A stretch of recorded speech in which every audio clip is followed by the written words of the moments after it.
This week on the Movies and Stuff show, we're going to talk about Magnificent Seven and a whole bunch of other stuff. Stay tuned.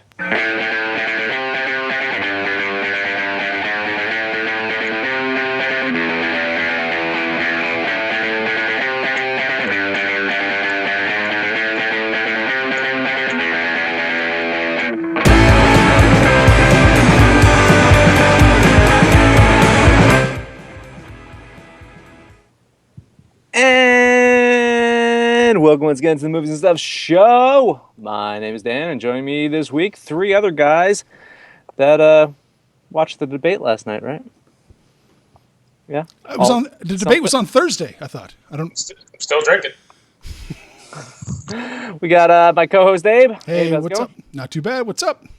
And we got the Wonder Twins, Marty and Jamil. How you guys doing? I weep for America. Yeah, we were talking pre-show about the debate, and the consensus is from Jamil that no matter what, he's fucked, right? No matter what. It's just at least with Hillary, I got a chance. Donald Trump win, we all gonna die, or we all gonna be broke. This is gonna be a third world country if he wins. At best, a third world country. It'll match our airports. Yeah, apparently LAX is a third world airport. I haven't been there, but I have been to Newark and JFK, and there's not goats around there and shit. I've been to LAX. LAX isn't bad. It's been the worst. Can I just throw this out? How many people have you had to either unfollow or just defriend outright on Facebook throughout this election?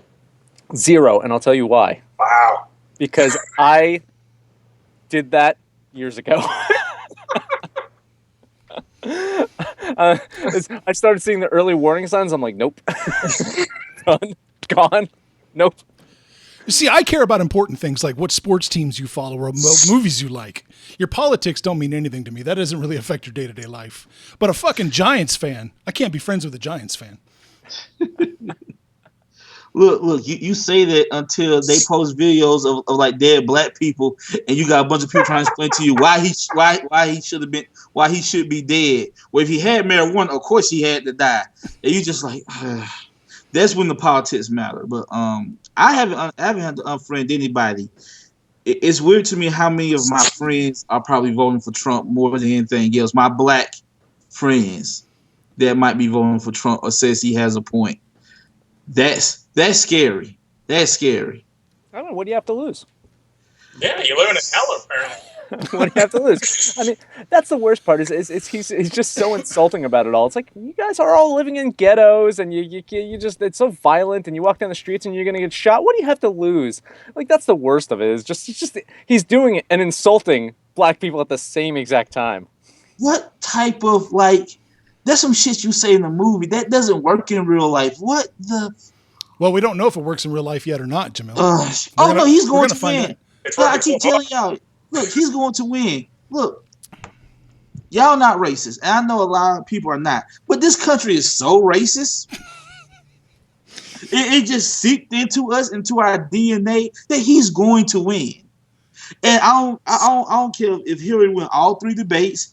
I don't care if he's falling behind in the polls. He's going to win. Because this country is just that racist. Hey, just make sure to save this clip because we have Jamil saying that we're not racist. So in case we ever need that. Yeah, I can just pull that out. Pull that clip. Right, yeah. I don't know if he's going to win, but I think there's a good chance he might win the popular vote and not win. And then he'll say, see, it's told you it's rigged. This is ridiculous. I won the popular vote and I still don't win. Completely forgetting about Al Gore, I'm sure. Yeah, well. Jamil defended Mel Gibson by saying he's just a little racist. So I mean, he still loves America too. Yes. You see, this is the thing. If I can watch a Roman Polanski movie and he molested a little girl, I think I can still watch a Mel Gibson movie because he said nigga. There's degrees here. That's all I'm saying. Okay. I'm looking at the chat right now. Amanda says Trump isn't insulting his audience like Ghostbusters did. Robert Maley says drink, so this is for you. This is for you. Right from the bottle, Marty. Right from the bottle now. No fancy glasses. I'm just going right from the jug. It's the end of days here. Yeah. God. We got some other stuff to talk about. I mean, we're not a political show. This is our stuff portion though, so I wanted to talk a little bit about this. But one of the topics I did want to talk about, Marty got to see an early screening of a film called Flock of Dudes. Who am I lucky? He got free pizza and free beer. The movie comes out this Friday in limited release in theaters, and then October 7th on video on demand. So, Marty, take it away. What's your little mini review of Flock of Dudes? I'll just clarify one thing: the free pizza was Papa John's, and the beer was Bud Light. So let's not act like I was having a party. Hashtag America. All right, we touched a little bit on this the last time I was on the show. Flock of Dudes is sells itself as a coming of age story, I suppose. It tells the story of these four, 30-somethings. They don't really give you an exact age, but it's 30-something, and it's the four guys who never, aren't married, don't have anyone. They all live together still somehow, and they kind of still act like they're in a frat house. It stars no real stars in the movie, but people you probably have seen plays before. It stars Chris D'Elia. He was on a couple of sitcoms on NBC. You throw Skylar Austin as his brother in a movie he was on. He's the kid from Pitch Perfect. You might know. Brian Greenberg is one of the guys. He was on an HBO show, I don't know if anyone's seen, called How to Make It in America, I believe. And then Eric Andre, who's pretty famous right now for his Eric Andre show, and Hannibal Buress was in it slightly. They sell it as Hilary Duff's in the movie, but she just plays the fiance to the brother, and she's in it for maybe 5 minutes. So it tells us, it focuses on the character of Adam, played by Chris D'Elia. And it's, it starts with him trying to figure out his life and, noticing that, all of his other people in his life are now moving on. And he's still doing the same jerk-off stuff with his three friends. And it had a chance to tell a kind of a funny coming-of-age, modern day almost tale that, but it just kind of falls into the same stereotypical hacky comedy stuff. That they, instead of waking up one day and saying, all right, I get my life together, he has to wake up one day and say, he talks to three friends, all right, we need a divorce, which is just stupid. So then the whole movie is they draw up, his brother is a realtor, so he draws up a contract for his three, the four friends to get a divorce. And so it just has these stupid list of rules, like, all right, if you can't see each other for 6 months, and if you do, no more fantasy football, no more shit like that. And it's just, it goes along that kind of story where it's like just these guys trying to find their place, find jobs and be responsible, find apartments, stuff like that. It's a little tired. When I looked at the trailer, I thought maybe it was more of a raunchy comedy, but it's just, it's kind of like a TBS sitcom with cursing. It's really nothing outrageous. Some of the women in the movie are pretty funny. You had Hannah Simone plays the kind of new woman, the woman of his dreams, almost kind of, actress. And one of the girls from, what's that CBS show? Big Bang Theory. Melissa Raunch plays she was actually one of the funnier parts. She plays a secretary, and she kind of plays a little raunchy, but she plays this needy, like she sleeps with one of the guys in the first, first 5 minutes of the movie, and then she just plays this clingy girl the rest of the movie and never really gets out of that character. So it was just, like I said, it's funny. It has its moments, but it never raises above a B-level show, movie you'd watch on cable. It's nothing that would run out and see. There's a couple of funny cameos. Mario Lopez actually plays himself, and he winds up going out with the main character's ex-girlfriend. So they have actually some funny, holy shit, your girlfriend going out with AC Slater type moments, which actually it happens once and it kind of comes back at the end. It's pretty funny. Ray Liotta pops up at the end out of nowhere. He plays the main character's mother's new boyfriend or something. So he just kind of shows up at the end to throw in some I'm banging your mom type humor, which it just looked like I didn't think he needed money to this level, and it couldn't have been much money, so I'm not sure why he was doing this one. And then Jeffrey Ross is a comedian, the roast master guy. A bit of a spoiler, but he just kind of randomly shows up in a scene where the main character and his girl are in a park on a date, and they come upon him jerking off in the park. And and they talk to him for like 3 minutes as he's jerking off. So that was his part in the movie, which was funny, but it's just kind of weird. And it's like if the comedy stayed at that level throughout, I could say, all right, it was just a funny, raunchy comedy.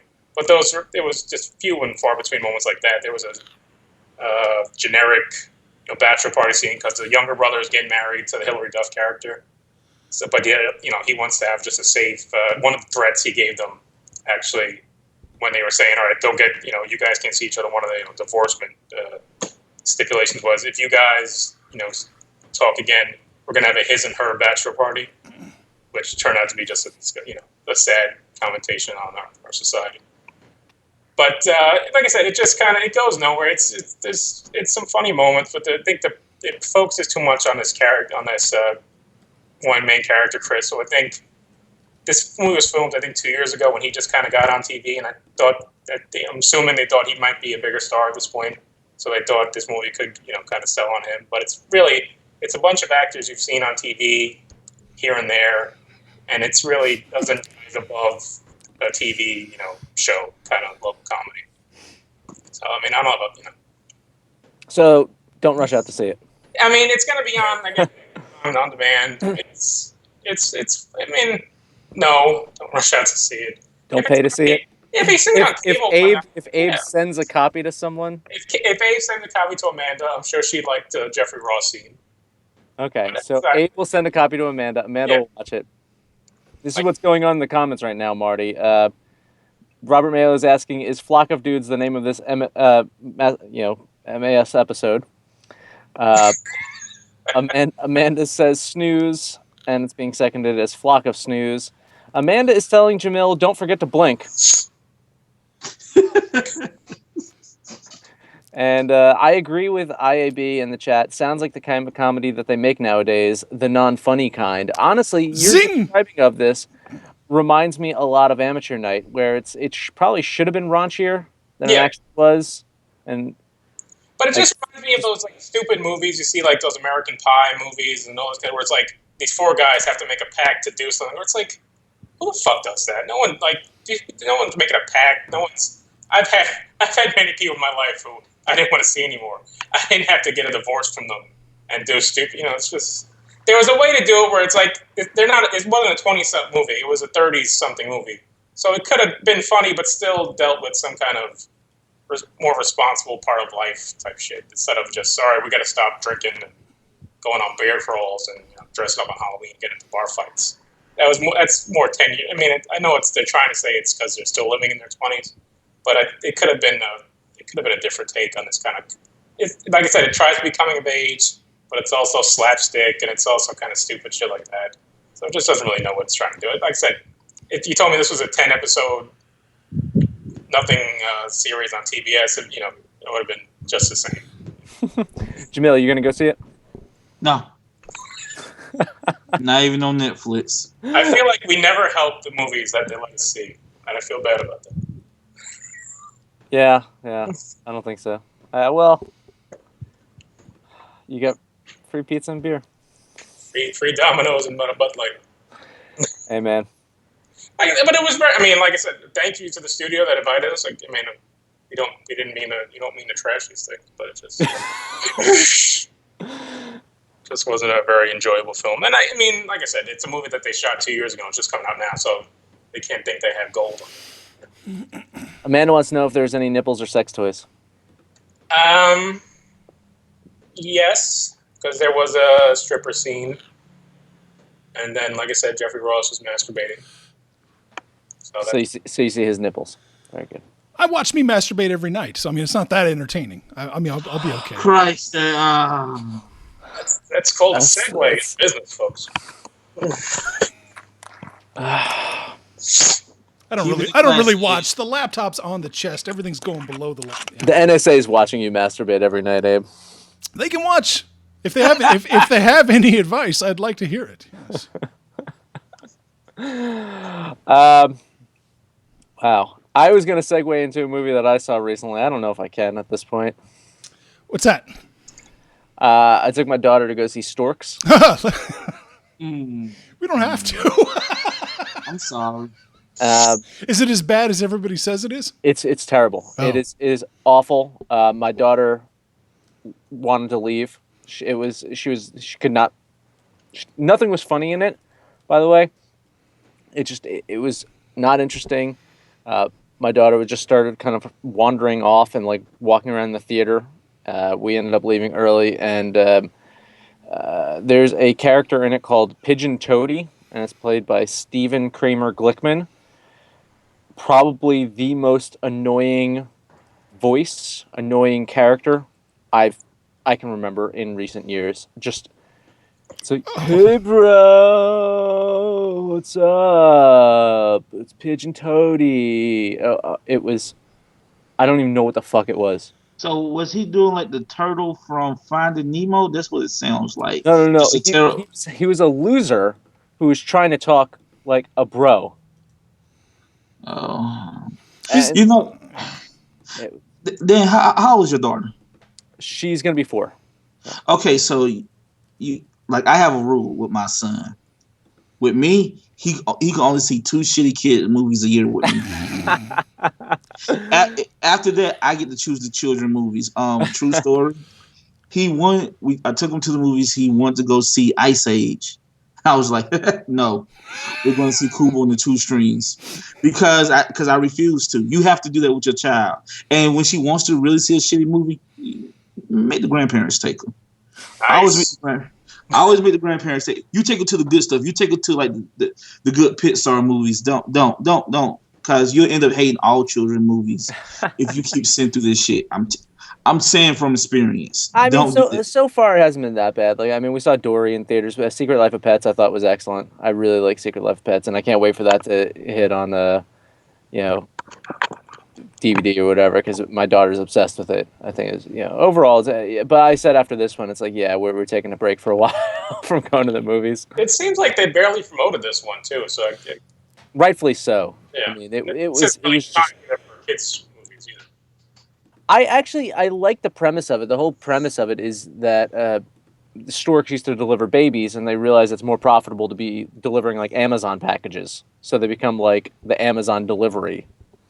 Sure. And I thought it was a interesting premise, but it was not funny whatsoever. I think Kelsey Grammer was in it, and he played the big boss, and it's just like yelling and screaming all the time, and it's just like, what the fuck's going on? And like Andy Samberg was playing kind of Andy Samberg, but like a watered down version of Andy Samberg, which it was, I don't know. Don't see it. It's my recommendation there. It sounds like a clever. It sounds like a Pixar idea, just wasn't made by Pixar. Yeah, just not. It was a Warner Brothers movie, and I guess they do the Lego movies, right? Yeah. They're the ones that do Yes. Lego. I did see the trailer for Batman Lego, which looked really good. I'm interested in seeing that. Lego Batman looked really good. So That's that was next something. year, though, right? That's next year, yeah. Yeah, well. Last topic I want to cover before we get into the Magnificent Seven review is I think we've mentioned on the show before, and now Marty's on the show, so we'll mention it again. Marty does a great job of raising funds for ALZ, and he recently did a walk this past weekend in support of it. So, Marty, you want to talk a couple seconds about this? Just kind of Oh yeah, what thanks. you do and all that. Yeah. Yeah, like my grandmother we lost a couple years ago to Alzheimer's. We've been doing walks in the greater New York area for about 7 years now.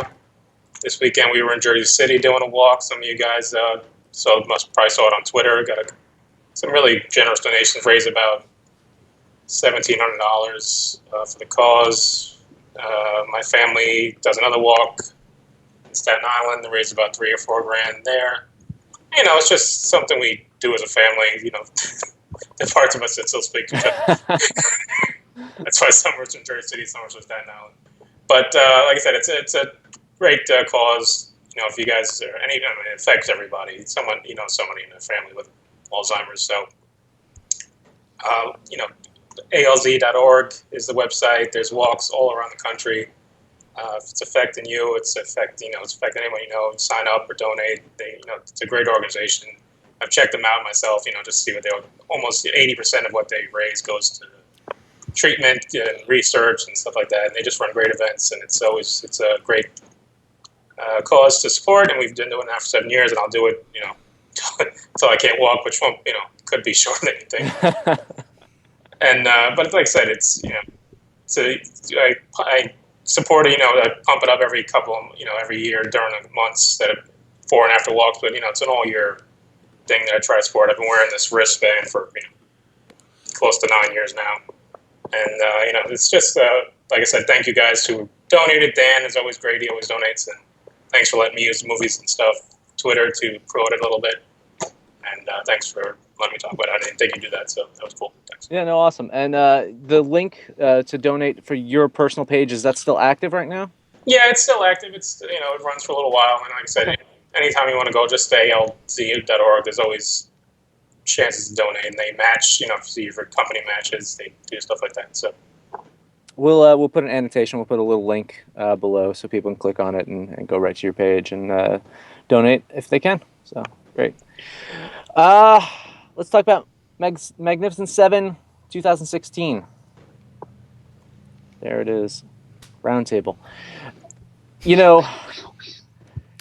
I remember when it was on the debate show. This was an extra bonus topic. We talked about this trailer, and I saw the trailer of it, and I was like, "No, this looks like a shit fest. This just was not for me." It looked. I hated the trailer of it. I was not looking forward to seeing this. I was expecting this to be quite terrible. I remember Abe being kind of enthusiastic about it, so it's kind of ironic that I really, really like this film, and Abe is kind of lukewarm to it. I'm a little lukewarm about this Blazing Saddles remake. It's a town like Rock Ridge. There's the church meeting, a capitalist villain, a black hero, a huge and absurdly evil army of bad guys, dynamite, and even a Mongo. Tell me this is not an unfunny Blazing Saddles remake. I laughed at points. Yeah, I thought it was pretty funny. Oh, okay. So that's your defense. Is that it's funny? No, Yeah. I didn't make the leap to Blazing Saddles that you made. Yeah, well, Abe is just on this kick of connecting random fucking movies as remakes. I just connected it in 5 ways. That even makes more sense than Passion of the Christ. You can connect 10 different movies that way with a town and a bad guy and whatever. A town and a bad guy. So, Blazing Saddles is essentially just a funny remake of The Seven Samurai, is what you're saying. I guess so, yeah. Because, the DNA of it all comes from Seven Samurai. Right. It's all Star Wars. Just figure that out. I don't know. I really enjoyed this. I had a blast. I thought Denzel owned it. Great performance there. The action stuff was well done. I think Antoine Fuqua really paid homage to both the source, maybe even all 3 of the source materials there, Abe. But I think definitely gave a lot of great nods to the original Magnificent Seven. Did some things visually that called out to Seven Samurai. I didn't get a chance to watch Seven Samurai again before the show. I wanted to try to watch that, but I did watch Magnificent Seven. And if you haven't seen, that Magnificent Seven is 1960, right? 1960 straight up, yep. Yeah, 1960 straight up. If you haven't seen that, definitely check it out. That it really is a fun film, and there's just a hell of performances there, and some just kind of great dynamics. I think that's what definitely makes that more superior than this film. Is I felt the dynamics between the characters were stronger in the original, but I don't know. I think the performances, the solid performances in this, worked really well, and I think this was a very diverse film without hitting you over the head with it. It wasn't in your face. It's like, look at us, we got an Asian, a black guy, and a woman. Boom. No, they weren't like that. It was organic to the storytelling. I think it worked for the characters, and I think it worked for the story. You forgot Mexican and Native American. Well, that as well. It was a very diverse group. Those guys were only there to beam the Mexican and the Indian. Basically, that was their sole purpose for the most part. Even Chris Pratt, when Chris Pratt enters the scene at one point, he says, "Oh my God, great, we got a Mexican." And then that was it. Well, go ahead, Marty. Go ahead. I'd say it's a lot of things that Dan said. I enjoyed the film. I thought it was fun. The action scenes are great. And I'll just say this one thing. We were talking about, the debates yesterday and how shitty shit is right now. I would not trade living now for any fucking time in the world because it looked like hell to live back then. It's dirt everywhere. You're living in a little town. Any time a guy can just come in with a bunch of guns and take all your shit. You can't do anything about it.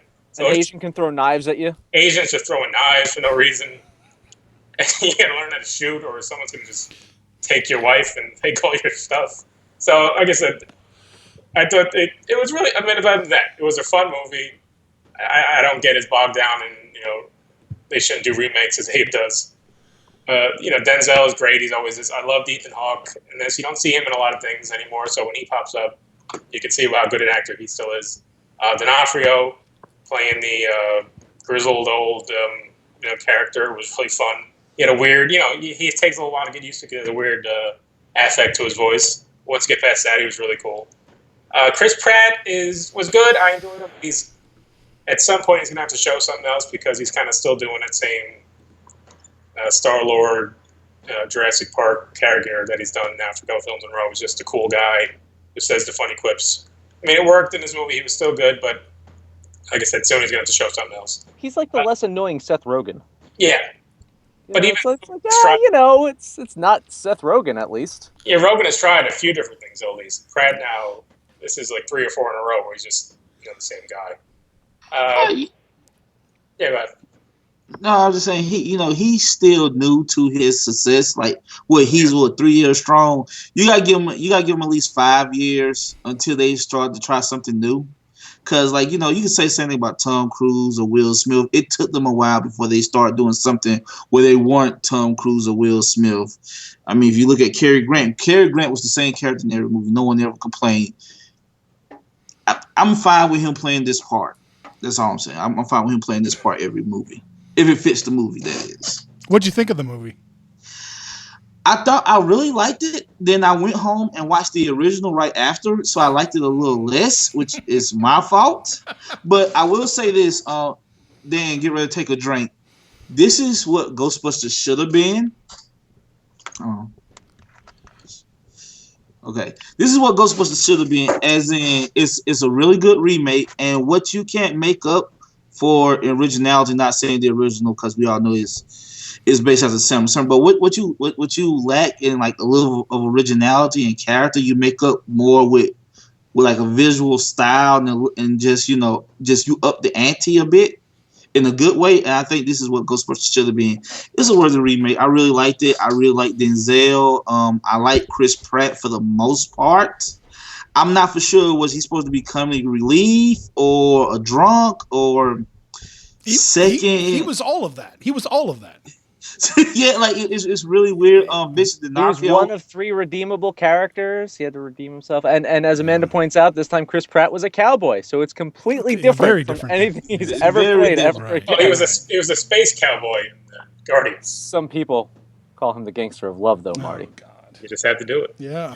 Well, what they did with his character is he's kind of a mixture of the young character from the original Magnificent Seven and the Steve McQueen character, and they kind of put him together as one. I thought he was pretty good. I thought Denzel was pretty good. I don't know what the fuck Vincent D'Onofrio was doing. He's being awesome. Ethan Hawke was really good. I wish they would focus a little bit more on him. And the other 3 minorities, they was all right for when they talked. The Asian guy was really cool. But yeah, it was pretty good. It was a pretty, I don't know how this movie didn't get a rated R, but that's a whole nother argument because they killed a lot of people. You know how it didn't get rated R? All the horses were okay. Did you notice that? In all the battle scenes, they made a special notice that all the horses kind of got up and walked away. It was a funny thing to notice as the fight scenes were going on. No horses died somehow. There's big explosions. Everyone's getting shot. But every time a horse would get up and just kind of walk away. That's how you keep yourself PG-13. What you guys think of Sarsgaard as the bad guy? He was probably the bright spot of the movie. I think he was really good. I actually liked him as a villain. Probably even, I think he was more of a villain than the villain from the original Magnificent Seven in many ways. He's more of a villainous villain. He's not a more interesting villain. He's a lot. I mean, I like a villain that's going to come up to and hug you, and then steal everything from you, just because that's how the world is. Sorry. The first scene he's in that I would open the movie. It's powerful, but I thought it was just a bit too much. Where he has that whole put your hands in the jar scene. It was just a little too comic book villainish for me. But it was still. I mean, it's still powerful in the way he was a cold-blooded villain, great character. But then he's kind of gone for most of the movie. Yeah. And then when you show him again, he doesn't seem as powerful anymore. He's just kind of a little more sniveling and not as tormenting as he was when you first saw him. Well, Pratt did take out his Gatling gun. Spoiler alert. Marty, I was just about to say, I think he's the best comic book villain we've seen this summer. Yeah. Yeah. Better than he was in Green Lantern? Or Oh, Jesus Christ.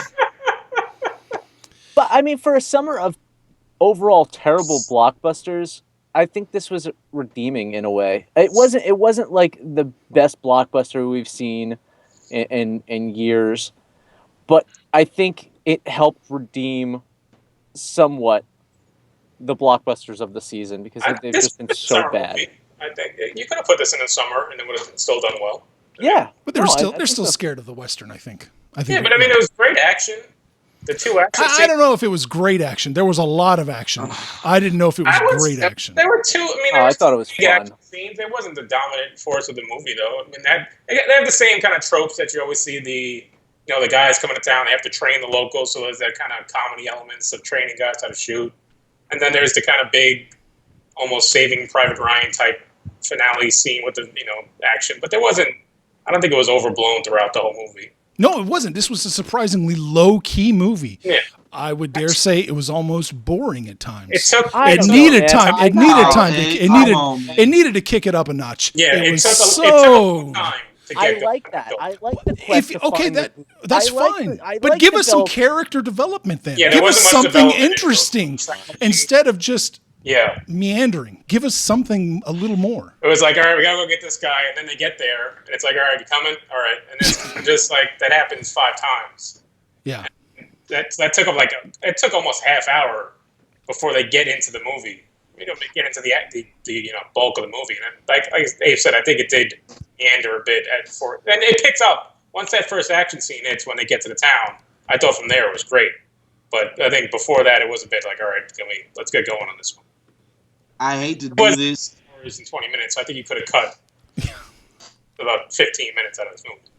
I hate to say this. I don't think the movie was boring. I think Abe is nuts.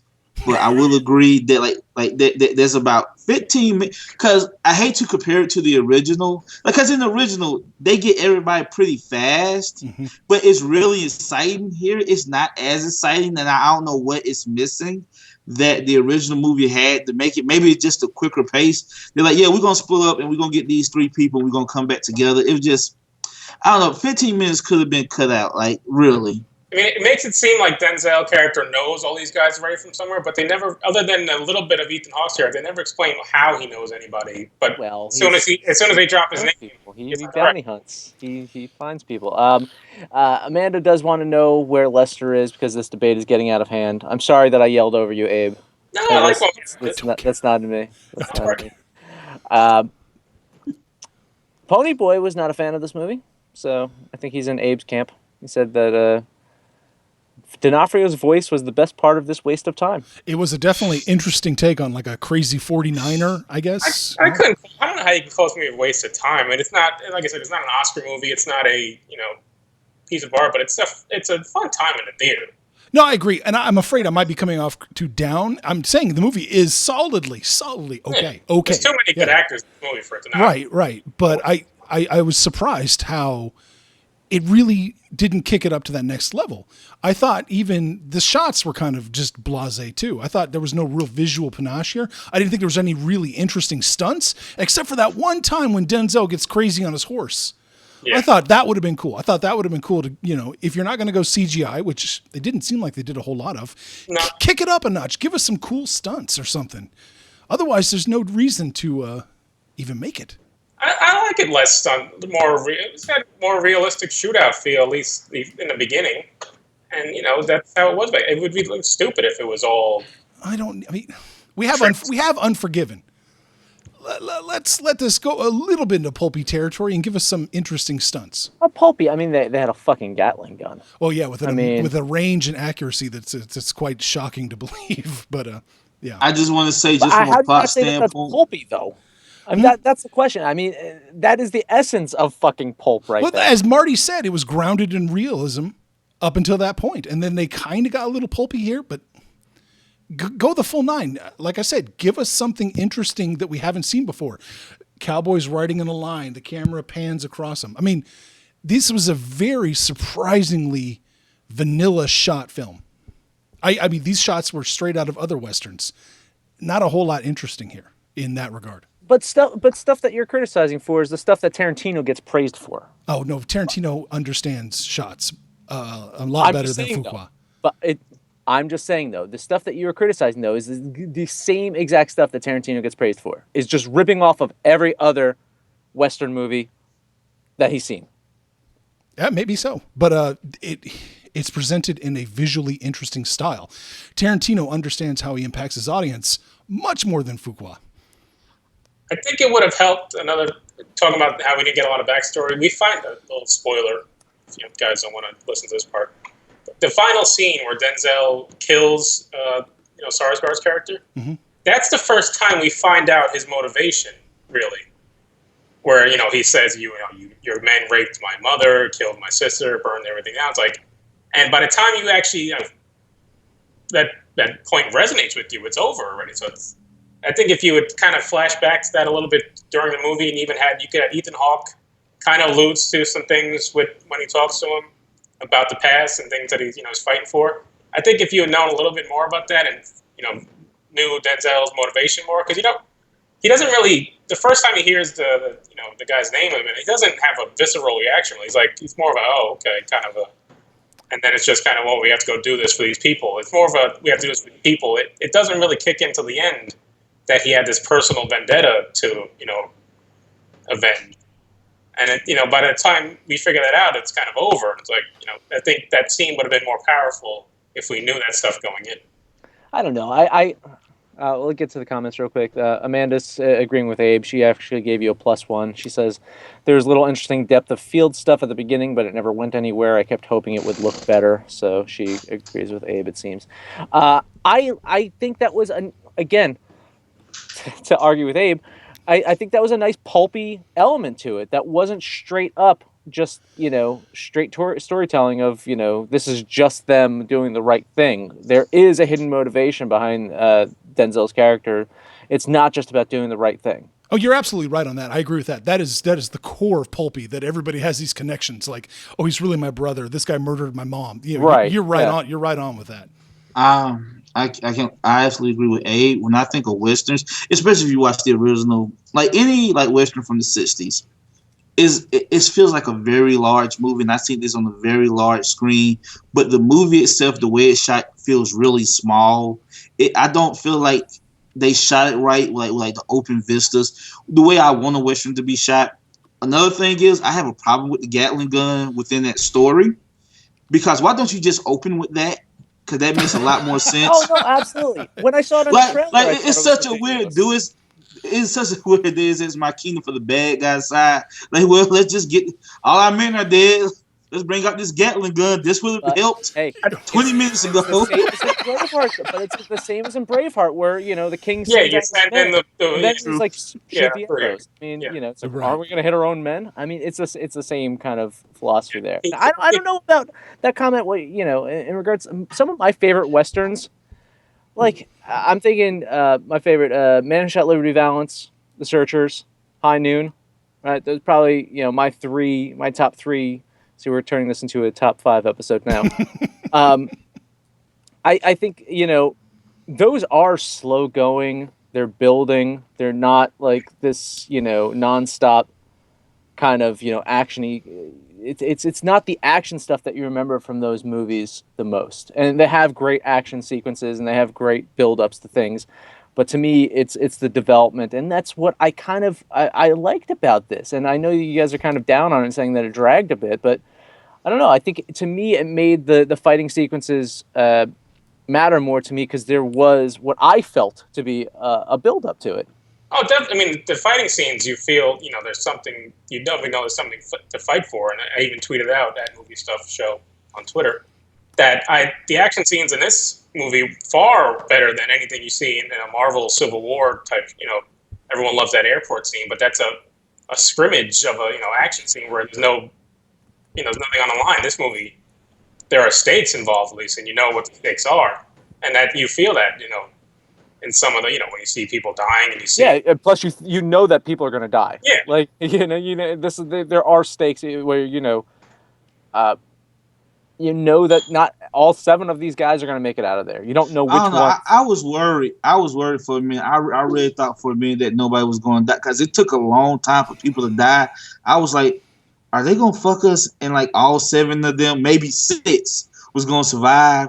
Because like that's how I seen it. Then like in the last 10 minutes, everybody dies. But it took a long time. Like nobody died yet. Like why is Vincent D'Onofrio still alive? I was really hoping he would die. I was really rooting for him to die. But let's go a little spoiler here. Who do you think had the best death? Because they were shot kind of dramatically and over the top to give them each kind of. Who do you think had the best? Vincent D'Onofrio. I kind of liked his. Yeah. I like he accepted it. He looked at the sky and just sat there and died. I think he had the best. I did wonder in that scene right there. I did wonder if Vincent D'Onofrio was going to kill that guy or not. And I thought, wow. Would they actually pull this off? Would they actually let a white guy kill an Indian? I mean, I was really wondering if that would happen. That was a little too obvious too, though, when they have the band Indians. Yeah, right. Coming in, and he's stalking the female lead in the movie. Yeah, you just knew at some point, just like almost out of wrestling somehow, the other guy the good Indian was gonna pop up somehow right out of nowhere. It's like Snake Eyes and the bad ninja. Yeah, there you go. It's exactly like that. Yes. I was like, engine fight. Yes. Then it was disappointing. Like it lasted all of 2 minutes. I'm like, oh, come on. Yeah, that was a quick you shamed us whatever moment. I'm gonna tell you, he had the worst death. Chris Pratt. Yeah, I was gonna say that. Yeah. Yeah, that was because his plans makes no sense. His plan depends on a lot of luck, like a whole lot of luck. I like this part though, where the guy lights a cigarette for him. And it's kind of that moment of respect between the two combatants. How does he know he was going to do that? Like his plan hinges on that. They could just shot him with the Gatling gun as he was riding up. Right. Yeah. That was very forgiving of them. Yes, to let him get that close. Yeah. I liked how Ethan Hunt and his Ethan Hawke. Ethan Hawke. I'm sorry. Yeah. And we didn't mention the guy's name, Young Hun Lee. Yeah. He does his kind of more than it almost seemed like a manservant kind of role, but it was more of that. It really, you could tell. It was Green Hornet and Kato. Yeah. But you could see there was a closeness between them during the movie. So those when they kind of went out in the Blaze of Glory style, up on the church tower or whatever. Yeah. I like that one too. That was my favorite as well. IAB is saying we need a Western with ninjas. Would it star Matt Damon as the ninja? No, it'll star Tom Hanks. Tom Cruise also as a Western ninja. Tom Cruise is the last samurai. He's right. Can I tell you real quick the Byung Hun Lee, the Billy Rocks character? Yeah. He was in a remake called The Good, the Bad, the Weird. It's an interpretation of The Good, the Bad, the Ugly. Everyone should see it. It's on Netflix. Everyone should see it. Hands down, you have to see this movie. Which one does he play? He plays the bad. The bad, okay. Yeah, well, that makes sense. In The Good, the Bad, the Weird, yeah. That's a remake of a classic Western done very interestingly. Yeah. That brings up an interesting thing because Good, Bad, the Ugly has one of the most memorable themes that I can remember. What did you think of the score of this film? I actually found it kind of distracting. Yeah, it was bad. I found the score kind of distracting because I think back to the original Magnificent Seven and how iconic that is as well. That was the bummer. They played it at the end credits. I was like, this is my favorite part of the movie. You know what? I'm going to tell you something. That's what it is. The reason the bringing everybody together scene works in the original Magnificent Seven is that theme. If you had that theme playing as they was gathering the people, it might not feel like it would drag this much. Now I did read that Horner died while he was putting it together. Yep. He died in the middle and said bring someone in to kind of mimic the rest of it. So that might have been an issue. Right.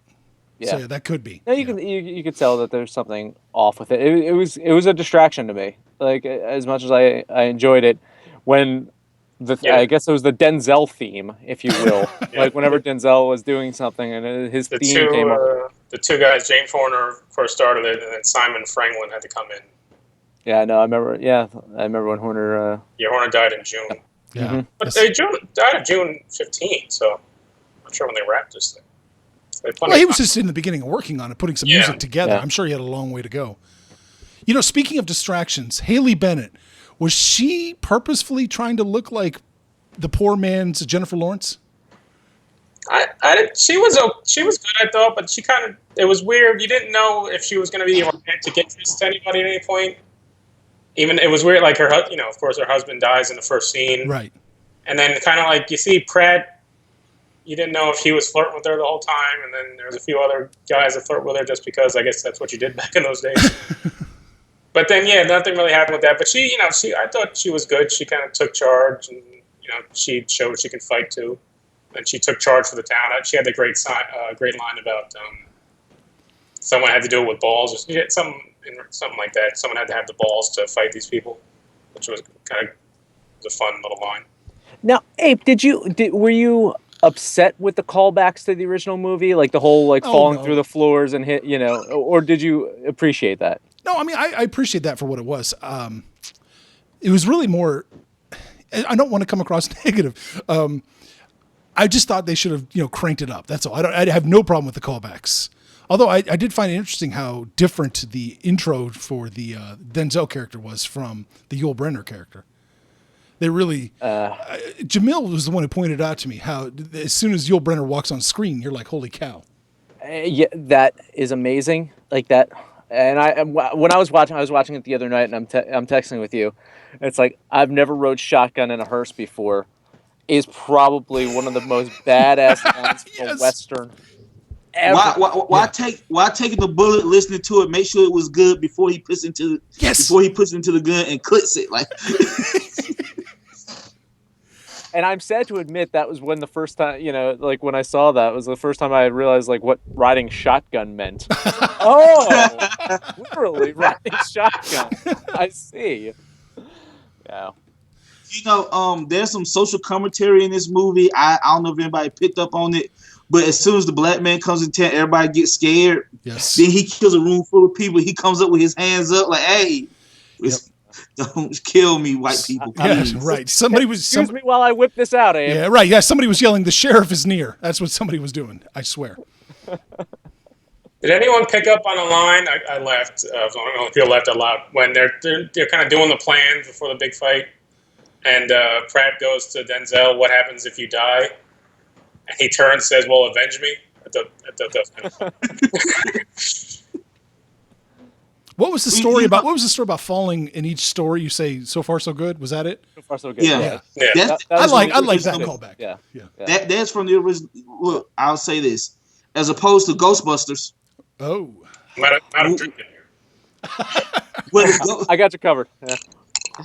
Jamil, when you said that this movie should have been more like Ghostbusters, should be more like this, I was hoping you were going to say more people should have been shot in Ghostbusters. Oh.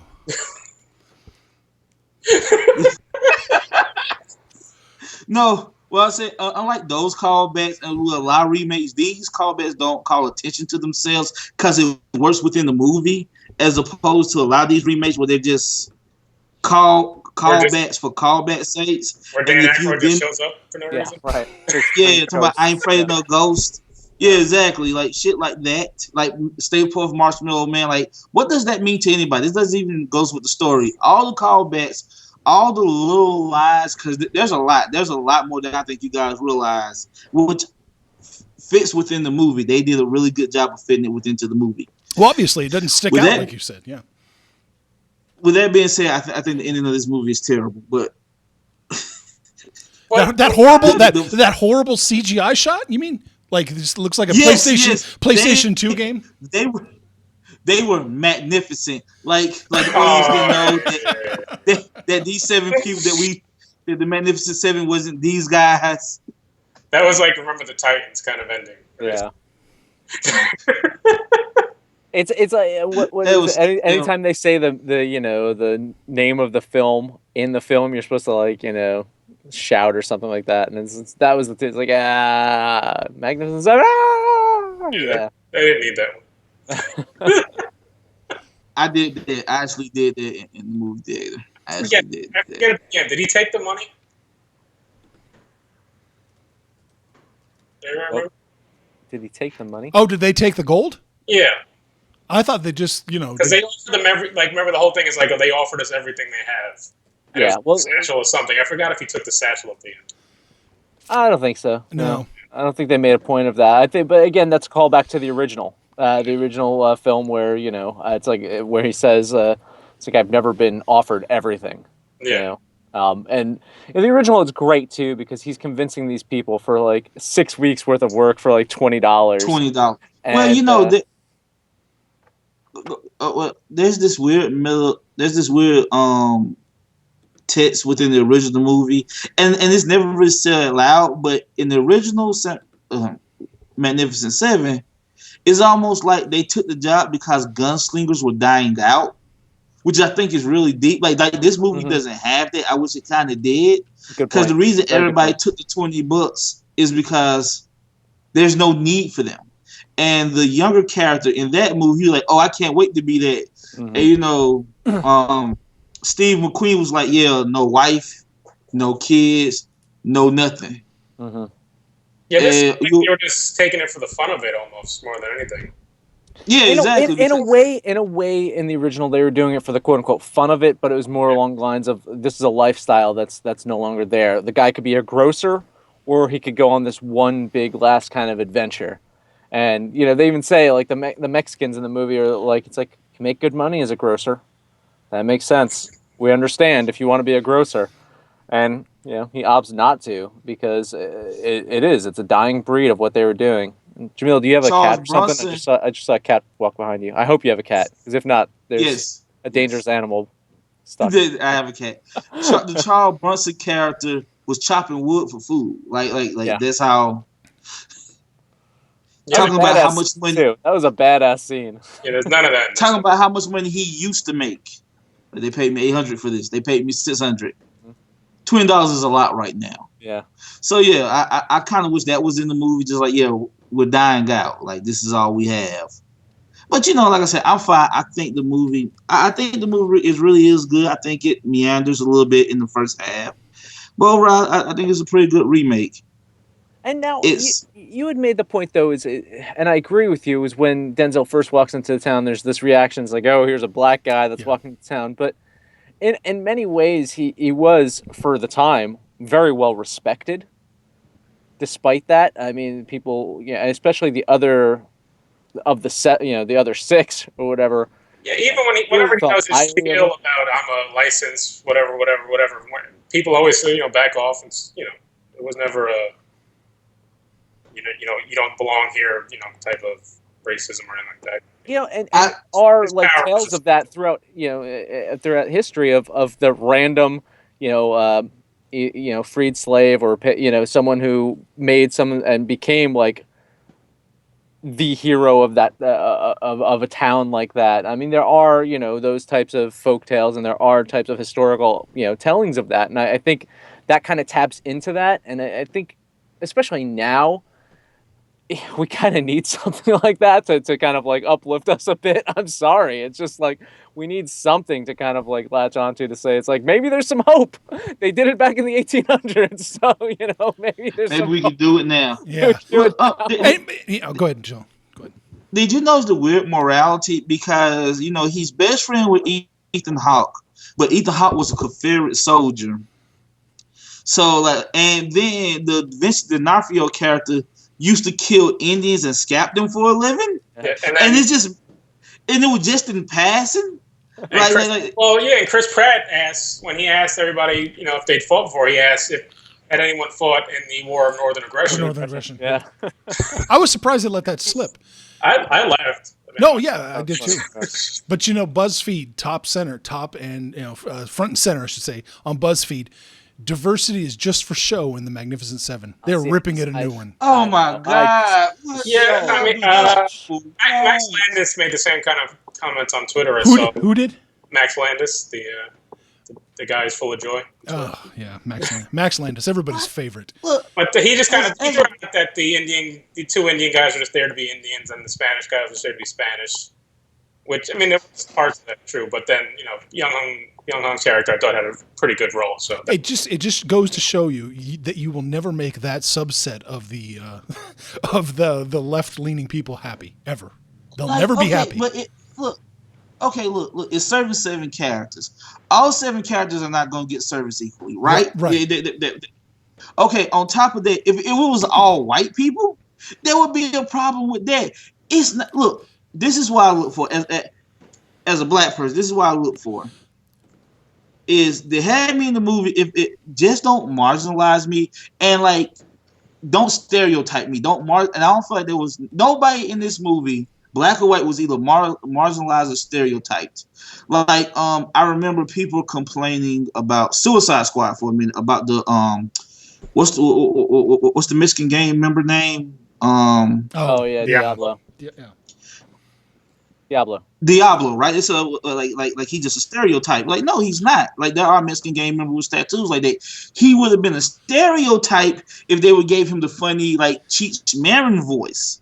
Like, you know, having these characters don't necessarily mean they are racist just by having them, because these characters do exist, and just by having these characters, it's hard to what I'm trying to explain, but like, no, it's not. What do they want? Did they want Denzel and did they want the Indian guys, the main characters? Like, Chris Pratt is a fucking movie star.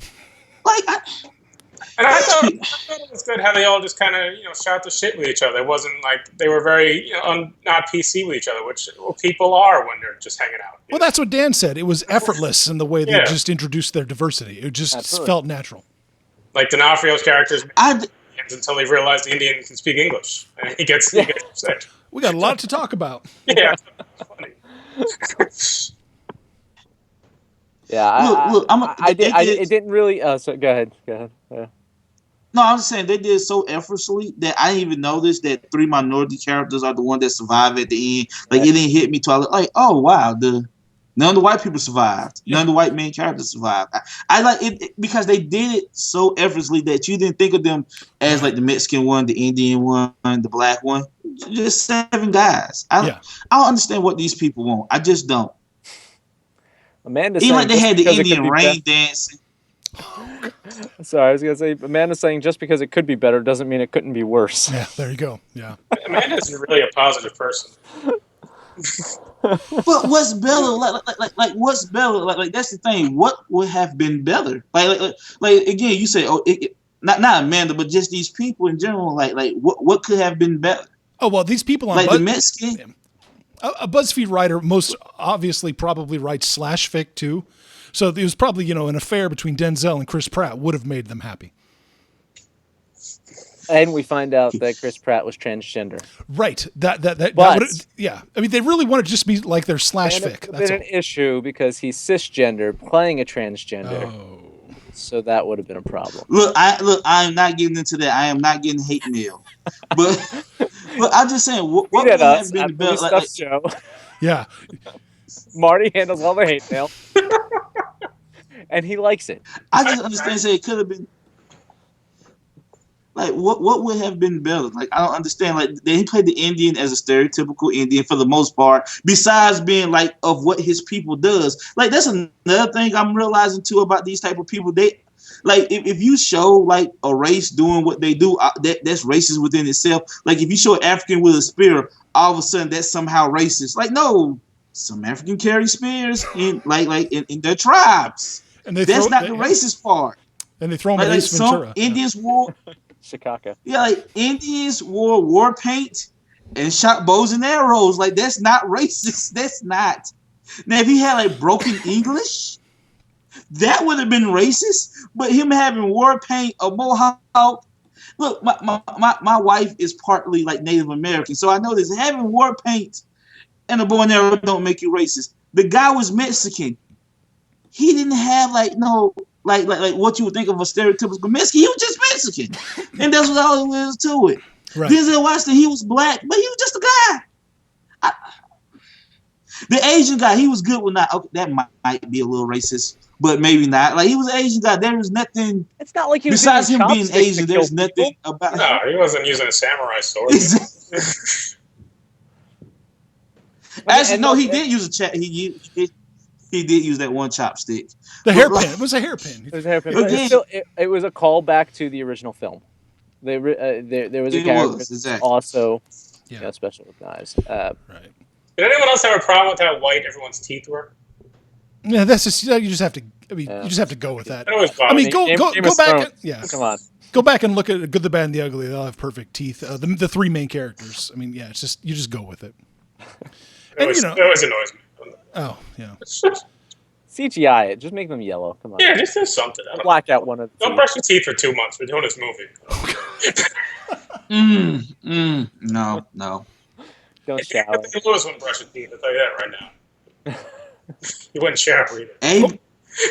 Abe is gonna make me quit the internet for like 2 weeks. oh, we're gonna get into it. I'm gonna use everything you said tomorrow on the Jack Random Show to talk about Jimmy Smits in the Get Down.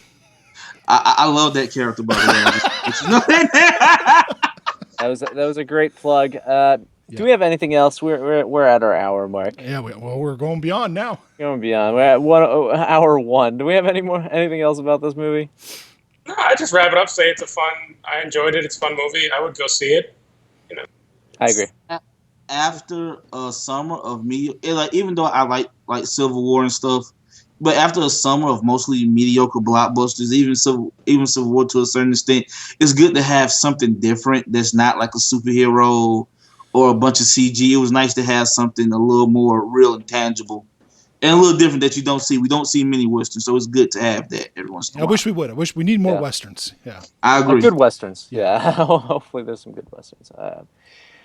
All right. As Abe mentioned, he's going to be a guest on the Jack Random Show this week. Yes. And you can hear that over at thesupernauts.com. That is thesupernauts.com. Yeah, that's assuming I can't convince these chumps to live stream. There might be a special live stream tomorrow on the Movies and Stuff channel. We will be reviewing The Get Down. Yes. Executive produced by Baz Luhrmann.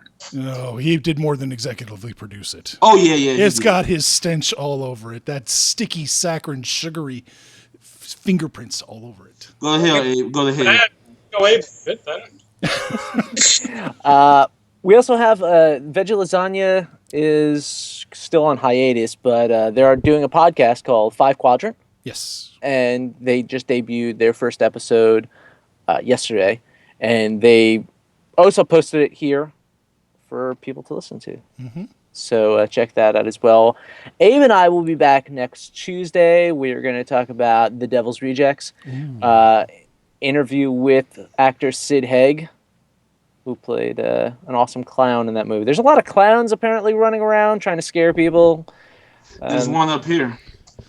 And they can all go fuck themselves. This is the only scary clown that we care about is Sid Haig in Devil's Rejects. So we're going to talk about that. We're kicking off our October, our Shocktober, talking about all horror movie themed stuff throughout the month. So that kicks off next week. We'll have some top 10 lists. We'll have some other horror interviews and movies and things of that nature. On Halloween day or the day after Halloween, we're going to have like a big Halloween horror special. So we're going to have like a round table there, and we're just going to talk about all things Halloween. So that's kind of the final build up to it. Talk about our favorite Halloween movies and favorite music for this time of year, Halloween specials, things like that. So it should be really, really fun. Make sure to like this video. Please subscribe to us at the Movies and Stuff YouTube channel. Also, make sure to follow us on Facebook and follow us on Twitter at Movies and Stuff Show, where Mr. Marty over here tweets every single day. So make sure you do that. If you listen to us on SoundCloud, if you listen to us on iTunes, please like and subscribe there. Guys, always a blast. Thank you so much for hanging out tonight. I really appreciate it. Yeah, it was fun. My pleasure. Later.